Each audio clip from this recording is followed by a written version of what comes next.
চোখ রাখবো আবহাওয়ার খবরের দিকে। উত্তরবঙ্গে ভারী বৃষ্টির সম্ভাবনা, অন্যদিকে দক্ষিণবঙ্গে বজ্রবিদ্যুৎ সহ ঝড় বৃষ্টির পূর্বাভাস। পাশাপাশি বইতে পারে দমকা হাওয়া। তবে রবিবার থেকে বৃষ্টির পরিমাণ কিছুটা কমলেও গরম বাড়বে। হাওয়া অফিসের সতর্কতা, যতটা সম্ভব রোদ এড়িয়ে চলতে হবে, বেশি করে জল পান করতে হবে এবং হালকা সুতির পোশাক পরতে হবে। ভোটের দিনেও গরম এবং অস্বস্তি থাকারও প্রবল সম্ভাবনা।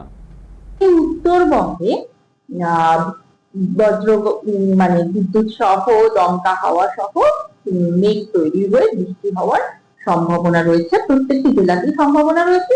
তার মধ্যে বেশি বৃষ্টির সম্ভাবনা রয়েছে ওপরের 5টি জেলাতে, এবং তার সঙ্গে ভারী বৃষ্টির সম্ভাবনাও রয়েছে দার্জিলিং এবং জলপাইগুড়ি জেলাতে। এবং এই দুটি জেলাতে মানে যেহেতু গত কয়েকদিন থেকে বৃষ্টি চলছে, আমরা আজকে এই ভারী বৃষ্টির সম্ভাবনাতেই কমলা সতর্কতা বার্তা জারি করেছি উত্তরবঙ্গের ক্ষেত্রে। এর সঙ্গে দমকা হাওয়ার গতিবেগও মোটামুটি 40 থেকে 50 কিলোমিটার পার আওয়ার থাকার সম্ভাবনা প্রতিটি জেলাতে। 21-22 তারিখ পুরোপুরি ভাবেই দক্ষিণবঙ্গ ড্রাই থাকার সম্ভাবনা। 23 তারিখে আবার আইসোলেটেড ভাবে বৃষ্টির সম্ভাবনা থাকছে পশ্চিম দিকের জেলাগুলিতে।